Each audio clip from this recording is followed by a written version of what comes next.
The private dining room at Le Bernardin hummed with the quiet elegance of expensive conversation and crystal clinking against fine china. Mom's 65th birthday celebration was in full swing, with 24 family members gathered around the mahogany table that cost more per seat than most people's monthly rent. I sat at the far end, methodically cutting my Dover sole while half listening to the familiar soundtrack of family success stories.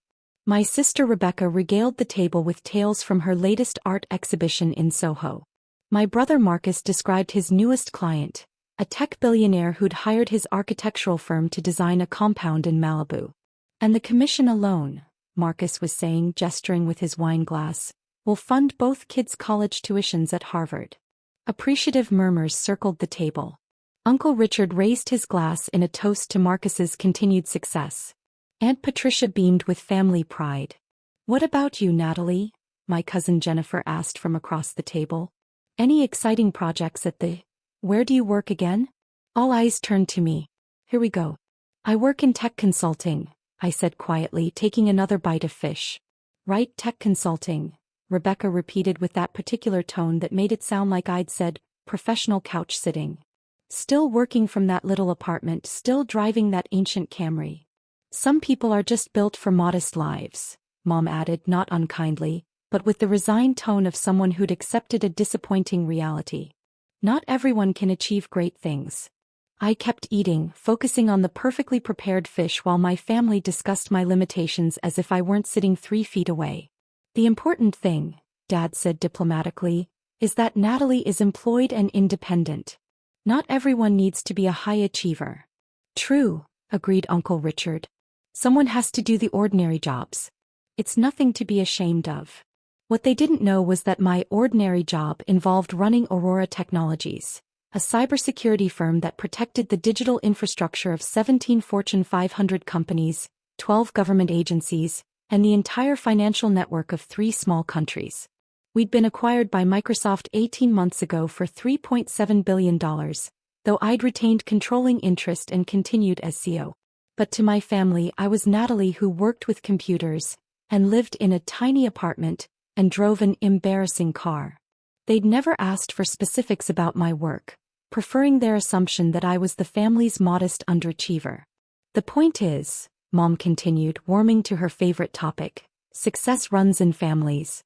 Look at Rebecca's art career, Marcus's architectural firm, Jennifer's medical practice.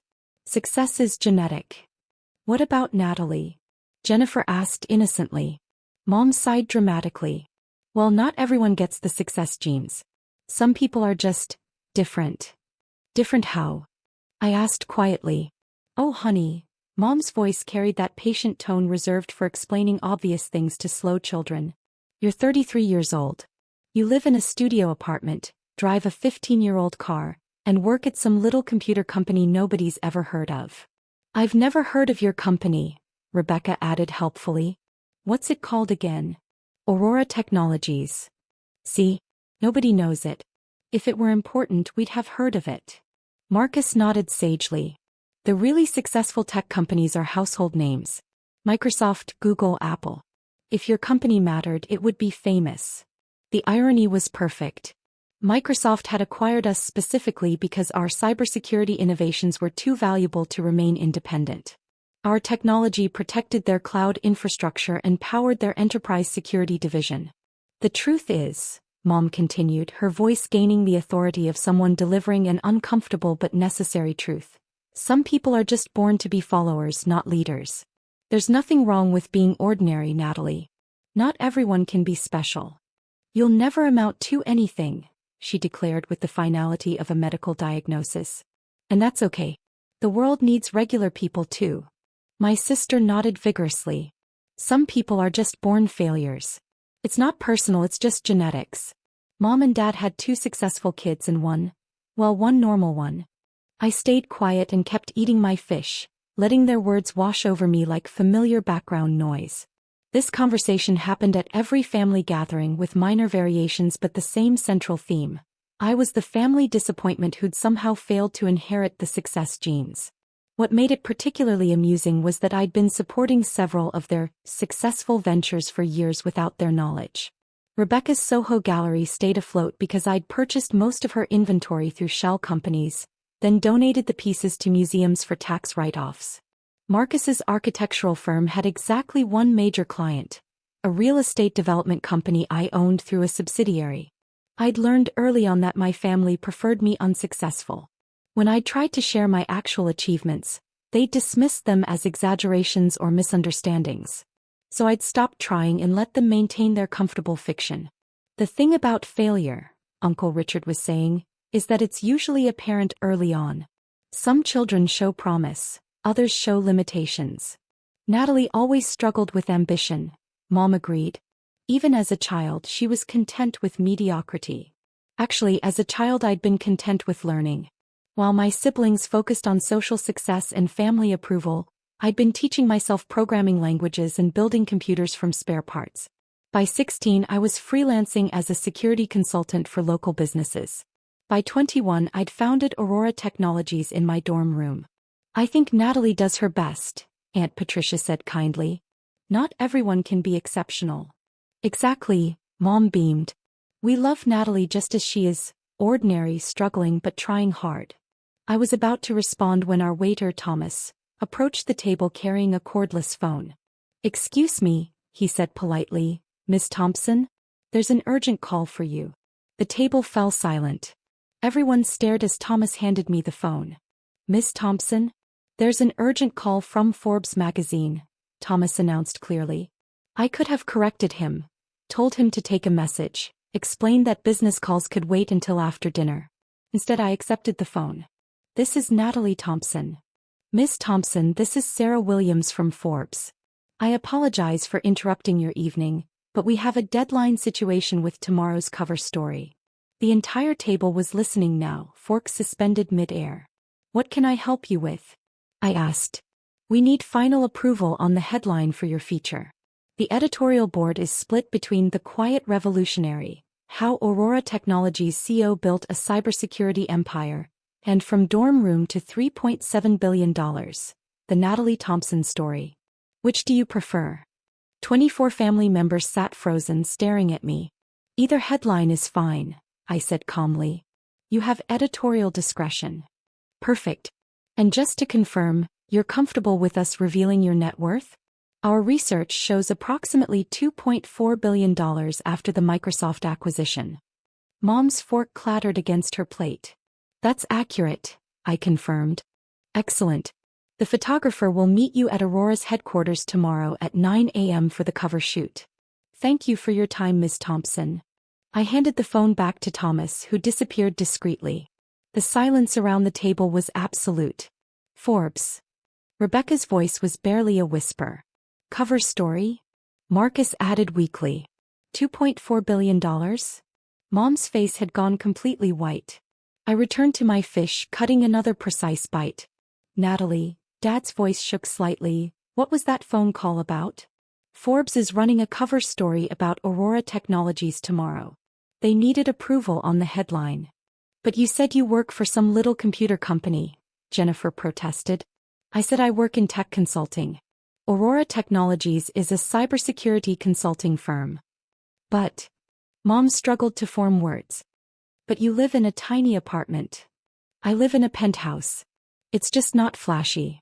Your car is a Toyota Camry because I prefer reliable transportation over status symbols. The Forbes person said $2.4 billion. Uncle Richard said slowly. My net worth after Microsoft acquired Aurora for $3.7 billion. I retained 65% ownership. Microsoft acquired your company? Marcus's voice cracked. 18 months ago. We now power their enterprise cybersecurity division. Rebecca stared at me. You own part of Microsoft. I own Aurora Technologies, which is now a Microsoft subsidiary. So technically, yes. But you never said. Mom started. I tried to tell you. Remember 3 years ago when I offered to help Marcus expand his firm? You said I didn't understand business. Remember when I suggested Rebecca consider international markets? You said I was being unrealistic about the art world. The table was still completely silent. Every time I tried to share my work, you dismissed it as the naive suggestions of someone who didn't understand real success. So I stopped trying. But if you're successful, Jennifer asked weakly, why do you act like you're not? I don't act like I'm not successful. You assume I'm not successful because I don't display wealth the way you expect wealthy people to display it. You dress normally, Aunt Patricia observed. I dress professionally.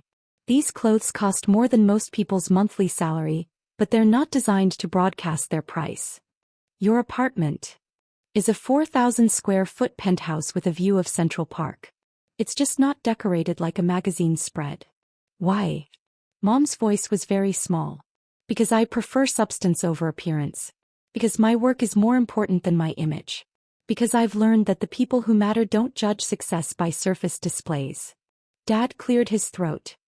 Natalie, when you say you own part of Microsoft, Aurora Technologies generates about $400 million annually in revenue for Microsoft's cybersecurity division. We protect the digital infrastructure for most major corporations and several government agencies. Government agencies? Uncle Richard leaned forward. Pentagon, NSA, Treasury Department, among others. We also handle cybersecurity for the financial networks of Canada, Ireland, and Singapore. You protect countries? Rebecca's voice was odd. We protect the digital systems that countries depend on. Banking networks, power grids, communication systems. Natalie, Mom whispered, are you telling us you're... I'm telling you that your assumptions about my life have been wrong for about 12 years. 12 years. I founded Aurora when I was 21. We've been profitable since year 2. Marcus put down his wine glass with shaking hands. When you offered to help expand my firm, I was offering to invest about $10 million in your growth. The computer person you thought didn't understand business was offering to fund your expansion because I believed in your architectural vision. 10 million. He repeated weakly. It seemed like a reasonable investment in family. And when you suggested I consider international markets? Rebecca asked. I was offering to introduce you to gallery owners in London, Paris, and Tokyo who I've worked with through Aurora's international clients. I thought your art deserved a global audience. You know gallery owners in Paris? I know people in most major cities. Aurora has offices on every continent. The waiter appeared to clear our plates, moving efficiently around the table of stunned diners. Natalie, Dad said slowly, I think we owe you an apology. For what? For everything. For assuming you were unsuccessful. For treating you like you needed our pity. For dismissing your ideas. You don't owe me an apology for your assumptions. You owe me an apology for never showing enough interest to learn the truth. That's fair, Mom said quietly. For 12 years, you've talked about me like I was the family failure without ever asking what I actually do for work. You've made jokes about my apartment without visiting it. You've criticized my car without understanding my priorities. We should have asked, Jennifer admitted. Yes, you should have. But more importantly, you should have treated me with respect regardless of my level of success. What do you mean? Mom asked. I mean that even if I had been struggling financially, even if I had been living in a tiny apartment and working an ordinary job, I still would have deserved your respect as a family member. The weight of that statement settled over the table. You're right, Dad said quietly. We treated you badly because we thought you were unsuccessful. That says something terrible about us as people. It says you measure worth by financial achievement instead of character. We do, Rebecca admitted. And that's awful. It's human, I said more gently. But it's also changeable. How do we change? Mom asked. By getting to know me as I actually am instead of as you assumed I was. Tell us, Dad said earnestly. Tell us about your work, your life, your achievements. We want to understand. So I told them. About building Aurora from nothing into one of the world's most trusted cybersecurity firms. About the satisfaction of protecting critical infrastructure from cyber attacks. About the international team of brilliant programmers and security experts I'd assembled. I told them about the quiet fulfillment of solving problems that kept countries safe, businesses operational and financial systems stable. About choosing substance over flash, impact over image. As I talked, I watched my family's expressions change from shock to awe to something that looked like respect. Natalie, Mom said when I finished, I'm proud of you, but I'm also ashamed of myself. Why ashamed? Because I've been proud of Rebecca for selling paintings to wealthy people and proud of Marcus for designing houses for celebrities, but I dismissed you for work that actually matters to the world. All work matters if it's done with integrity. But some work matters more than others, Dad said. And yours matters a lot.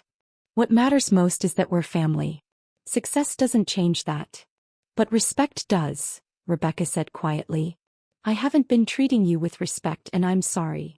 I'm sorry too, Marcus added. When you offered to help my firm, I should have listened instead of dismissing you. Over dessert, the conversation shifted to genuine curiosity about my work and life. They asked thoughtful questions about cybersecurity, international business, and managing a company with global reach. But the most meaningful moment came when Mom pulled me aside as we were leaving. Natalie, I have a confession. What's that? Even when I thought you were struggling, I was proud of you. You've always been kind, intelligent, and principled. But I was also worried about your future. And now I realize that your character was exactly what made you successful. You didn't build a company to get rich. You built it to solve important problems. The wealth followed because you created real value. That's exactly right. I also realize that I've been a terrible mother for the past 12 years. You haven't been terrible. You've been human. I've been judgmental and dismissive. And now you know better. That's what matters. As we waited for our cars, the family dynamics had already begun to shift. Instead of talking around me, they were talking with me. Instead of making assumptions, they were asking questions. Natalie, Marcus said as his Tesla arrived, would you be willing to have lunch next week?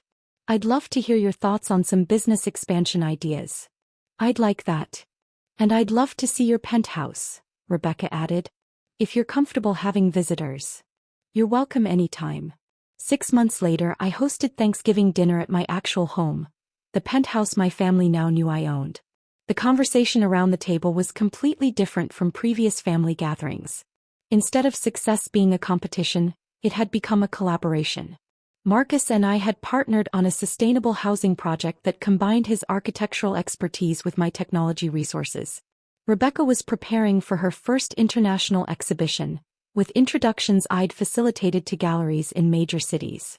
Most importantly, we had learned to be a family based on respect rather than assumptions, support rather than judgment. Natalie, Mom said over dessert, I have something to tell you. What's that? I've been bragging about you to everyone I meet. The woman at the grocery store, our neighbors, the people at church. You don't need to brag about me. I know I don't need to. Want to. For 12 years, I missed opportunities to be proud of my daughter because I was too blind to see who she really was. You see me now. That's what matters. I also want to apologize again for that birthday dinner. Mom, you've already apologized. I know, but I keep thinking about what I said. You'll never amount to anything. It was such a cruel thing to say. It was inaccurate, I said with a smile. But it wasn't cruel. You genuinely believed it based on the information you had. Information I never bothered to verify. True. But you know better now. Dad raised his glass for a toast. To Natalie, who taught us that success isn't always visible, family love should never be conditional, and some of the most important work in the world is done by people who prefer substance over show. To family, I countered, who learns to see each other clearly. To second chances, Mom added. To asking better questions, Marcus said. To looking past assumptions, Rebecca finished. We clinked glasses, and for the first time in years, I felt genuinely celebrated by my family, not for my wealth, but for who I was as a person. The greatest victory wasn't proving them wrong about my success. It was teaching them that love and respect shouldn't depend on financial achievement, and that the most valuable family relationships are built on genuine curiosity about each other's lives rather than comfortable assumptions about each other's limitations. Sometimes the best revenge isn't showing people how wrong they were about your failures. Sometimes it's showing them how wrong they were about what success looks like, and helping them become the kind of family where everyone's achievements can be celebrated without anyone having to fail for others to feel valuable. The Forbes cover story had been the catalyst, but the real transformation happened around family dinner tables, in honest conversations, and in the daily choice to see each other with fresh eyes instead of old assumptions.